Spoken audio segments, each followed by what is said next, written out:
you. Well, thank you very much for that warm welcome. Mrs. Rajavi, all of you in the Iranian resistance movement, I can't tell you what an inspiration and an honor it is to be with you today.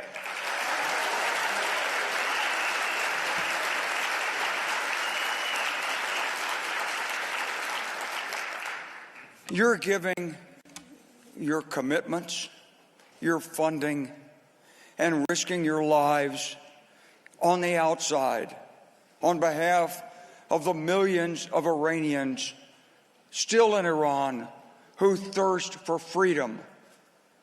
What a powerful statement this organization is making today. And I agree that it is in support of Iran uprising, because that's what we need.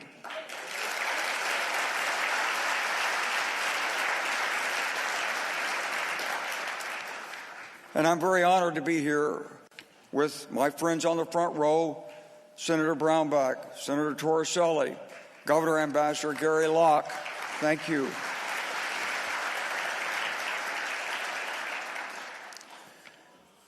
Iran has always been a central concern for the United States. And today, we're living in historic times, times of potentially great changes. And Iran is going to become even more important for the United States. So let me tell you the story very quickly. At the end of World War II, the United States set up with the Allies what it believed would be a stable international order. We had the United Nations. We had the International Monetary Fund.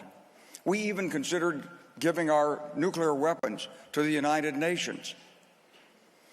But it was only 2 years later that we realized it was all premature, because that's when we recognized that we were in a struggle for very existence against the Soviet Union and Marxism-Leninism. That was the first inflection point. There was civil war in China, communist takeovers of governments in Eastern Europe, civil war in Greece, a North Korean invasion of South Korea.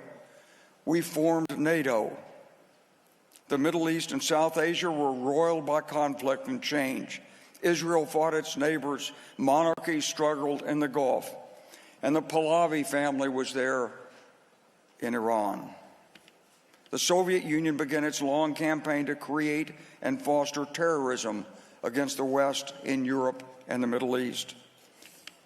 Oil became the strategic commodity, and the Soviet Union, the communists, had to be kept away from the Persian Gulf.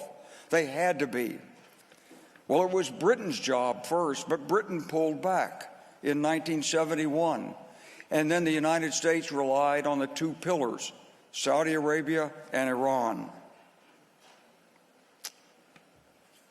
But with Iran, despite U.S. assistance and many of my friends who served there during the 1970s, there were problems. You see, the Shah of Iran had another agenda. His agenda wasn't freedom, democracy, and blocking communism. It was just a little bit different.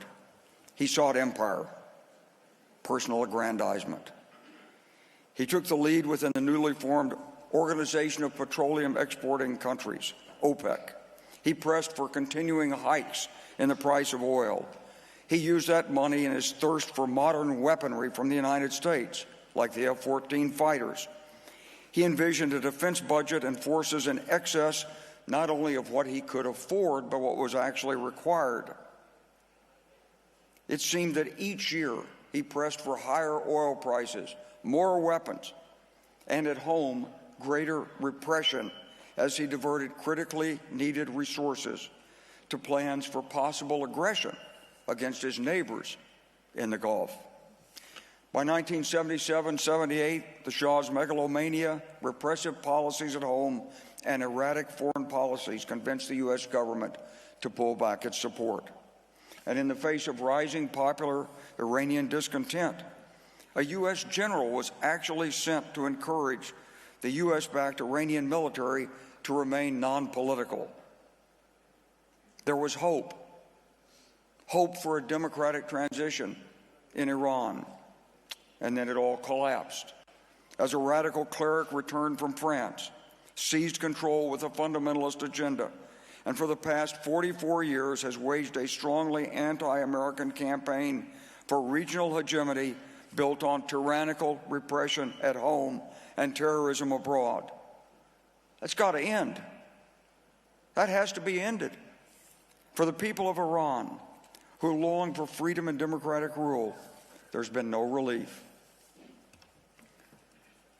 The Soviet Union collapsed in 1991, and it seemed like there was no more threat of communism.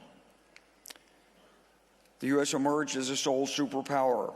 We sought to be a global force for peace and stability. We promoted human rights. We helped China lift its billion people from poverty. We viewed ourselves as a benign and indispensable power. But the terrorist strike on 9/11 shattered America's sense of security.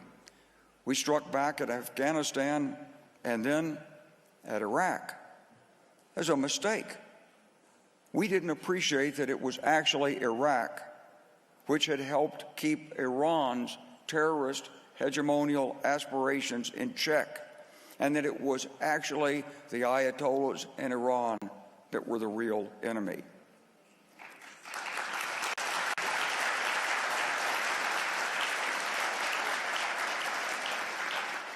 Your organization, the MEC, was caught in the middle of this. For years, you resisted the Ayatollah from bases in Iraq, and then you got caught in the conflict between Saddam and the United States, and it took more years to clarify this. Now you're established in Albania, safely established there, and you're a vital force for freedom and democracy, and not only in Iran. You're an example, a living example around the world.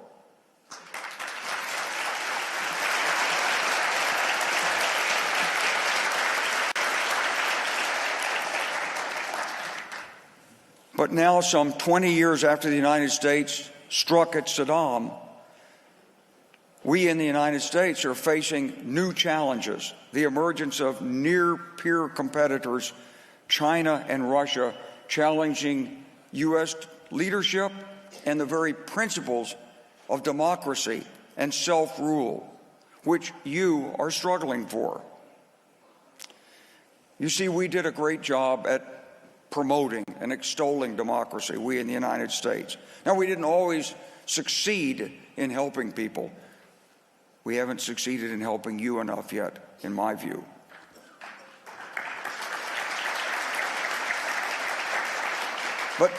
But these ideas, freedom of speech, freedom of association, freedom of conscience, free access to information, the right to choose one's own leaders, to dress and behave as one chooses, with respect for others, of course, to shape the laws under which we live. These freedoms are like a powerful, benign, infectious virus. People catch it. They get it. They want it. It's universal across mankind. It spells real trouble for dictators and autocrats everywhere. And that's precisely why we're in this position today. Neither Putin's Russia nor Xi's China can tolerate independence of thought, freedom as we know it in the West. Of course, neither can the Ayatollahs, and that's what this organization is all about. So it seems we're moving toward a new phase in the global struggle for the future of mankind. And will it be democracy that triumphs? Or will we descend into a new dark age of repression, of dictatorship, of rule by single men, single families? There's already war. As Vice President Pence mentioned, in February 2022, Russia launched the largest military action since World War II. So many of my colleagues were mystified by this. Why, they said there's no reason to have tanks anymore. Hey, the war is going to be fought against terrorists. Yeah, it's true. The terrorists are still there. But this is real industrial age warfare going on in Ukraine. His unprovoked invasion is a monstrous crime. It's resulted in millions of refugees, hundreds of thousands of casualties, a global food crisis, and $1 trillion of damage, and that's just the beginning. It's not over. Russia is using this war in Ukraine to forge a set of allies against the West. China is joined with Russia diplomatically, economically, and perhaps militarily. And so is the Iranian government of the Ayatollahs. Can you imagine that? They signed a strategic agreement with Russia last year. They're providing drones, ammunition, trainers. There are Iranians in Crimea assisting in this unprovoked aggression against the Ukrainian people. And they're trying to get advanced Russian aircraft and air defenses. Maybe they're going to build a factory. They're talking about supplying ballistic missiles. And of course, the Ayatollah's nuclear weapons program is advancing. This cannot stand.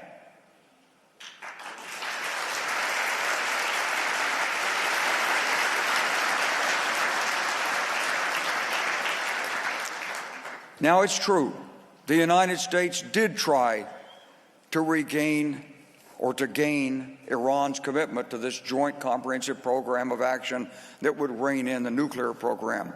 And it was canceled, and the United States has tried again to regain it.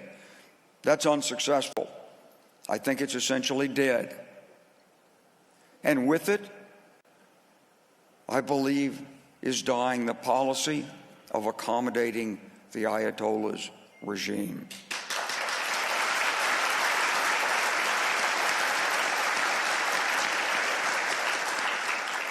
The Ayatollahs have placed Iran in the crosshairs of danger.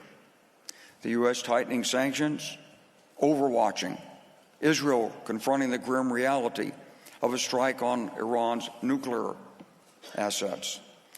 This prolonged period of regional ambiguity, of Western striving and failing to check the Ayatollah's ambitions, I believe is coming to an end. But it shouldn't take Israeli bombs to bring it to an end.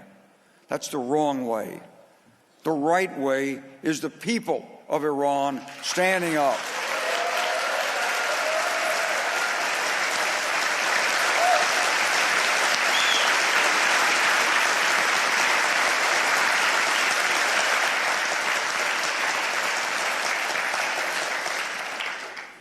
You in the Iranian diaspora can sense it. You dream of reconnecting with your homeland, returning home, and you in the MEC can sense the growing opportunity to triumph, to replace that repressive Ayatollah's regime. You can feel it. The revolution is already underway.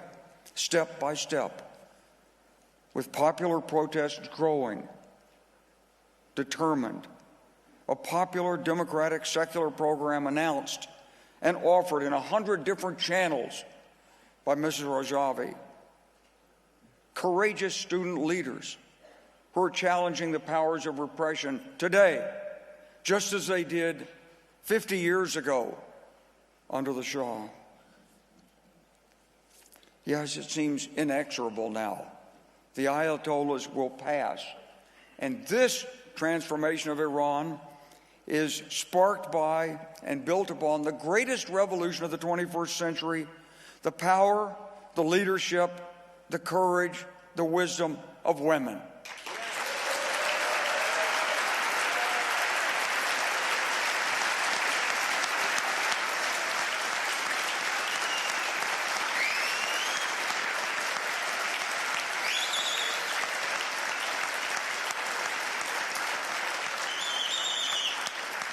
Now, history shows that regimes are brought down not only by popular resistance, but also by the collapse of will within the regime itself.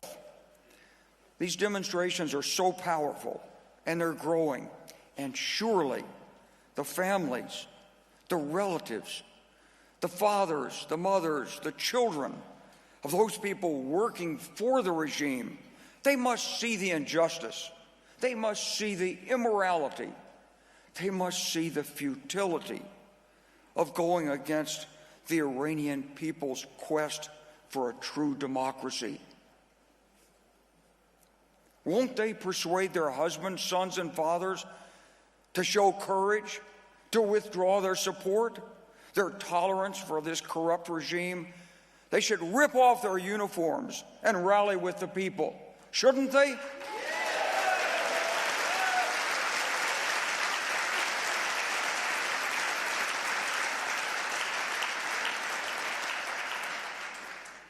I have no doubt that will happen. Now, will the populace throw off their insecurities, the strict interpretations, the legacies of past fears? Will they face the uncertainties of freedom? After all, in the United States, we're still calling it our democratic experiment 250 years later, to prove that people can govern themselves. They don't need a dictator, a monarch, or a tyrant.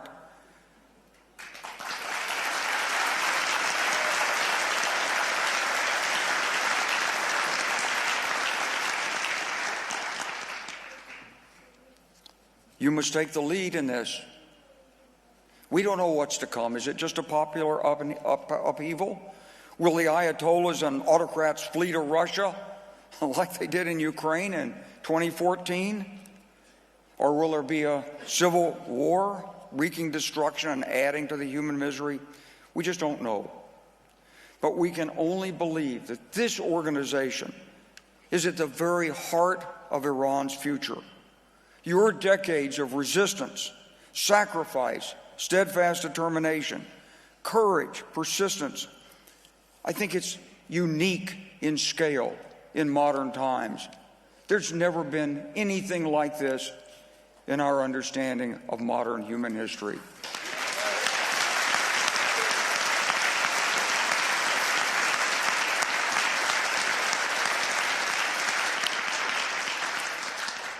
But here's the challenge. After this revolution, will you blossom into a new structure for a peaceful Iran, open to human imagination, even as you provide the foundations for a new government? Will you rally the technocrats, the fence-sitters, the still uncommitted, the fearful millions into a new system that's been so skillfully articulated, but's not yet been tested by the fires of fear and revenge? Will you be able to provide both the justice and the forgiveness to heal a great civilization? Will you bring its former enemies, your former enemies, to regrets and repentance? Will you meet the needs and wishes of all the citizens of Iran? I believe the answers to these questions are in Mrs. Rajavi's 10-point plan.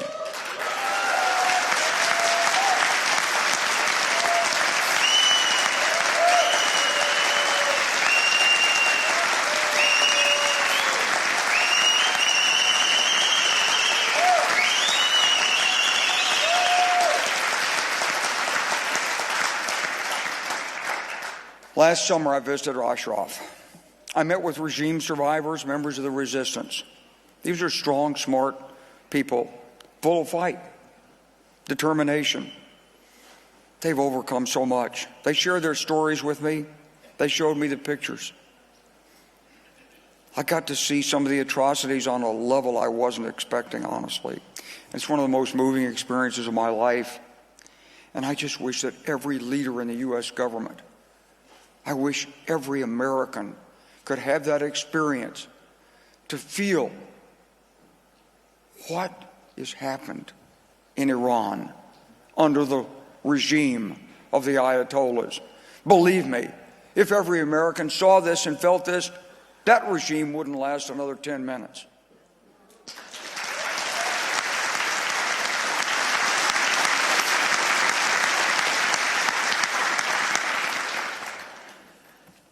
There's so much to be done.